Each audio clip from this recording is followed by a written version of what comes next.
Good morning. This is an update again from the state of Maharashtra. There is an act of fragmentation and consolidation of holdings act in Maharashtra which prevents smaller pieces of agricultural land to be consolidated or not give ownership of small plot sizes.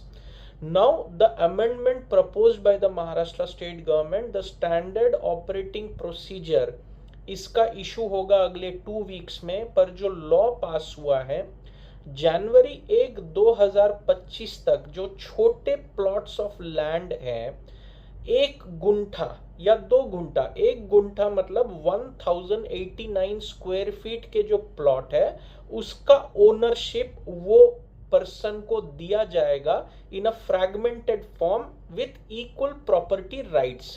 पहले ये allowed नहीं था। 1 जनवरी 2025 तक जिनके पास 1 गुंठा, 2 गुंठा या 3 guntha land है, एक guntha land 1089 square feet है महाराष्ट्र में, 1 गुंठा लैंड के ओनर को भी प्रॉपर्टी राइट्स दिया जाएगा। So the amendment is in the fragmentation and consolidation of holdings act of Maharashtra. पर जनवरी 1 2025 के बाद जिनके पास ऐसे लैंड का ओनरशिप आया 1 गुंठा, 3 गुंठा, 2 गुंठे का, तो स्ट्रिक्ट डीपी प्रोसीजर फॉलो किया जाएगा। ये कहां लागू है ये रिलैक्सेशन जो अमेंड किया गया है? म्युनिसिपल काउंसिल एरियाज में, म्युनिसिपल कॉरपोरेशन एरियाज में, नगर परिषद में, ग्राम पंचायत एरियाज में, 200 से 500 मीटर के अंदर अर्बन सेंटर्स के लैंड में, एग्रीकल्चर लैंड में ये लागू किया जाएगा। मतलब 2 किलोमीटर अर्बन सेंटर से, सिटी से 2 किलोमीटर तक के जमीन को भी ये लागू रहने वाला है। ये जो अमेंडमेंट है उस जमीन को भी लागू है रूरल एरियाज में जिसमें कलेक्टर या जेडपी परमिशन वाले एग्रीकल्चर लैंड भी है।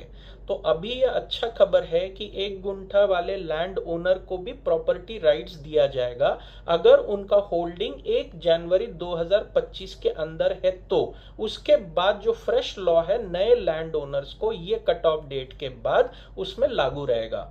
तो स्टैंडर्ड ऑपरेटिंग प्रोसीजर जो है वो लागू किया जाएगा 15 दिन के अंदर कि कैसे आप अपना प्रॉपर्टी राइट्स ले सकते हैं। So this is a good amendment from the Maharashtra state government. Again 1 guntha का मतलब 1089 square feet and the amendment is applicable to the state of Maharashtra only. Have a nice day and keep tuning in for more updates. Please like and subscribe to the channel.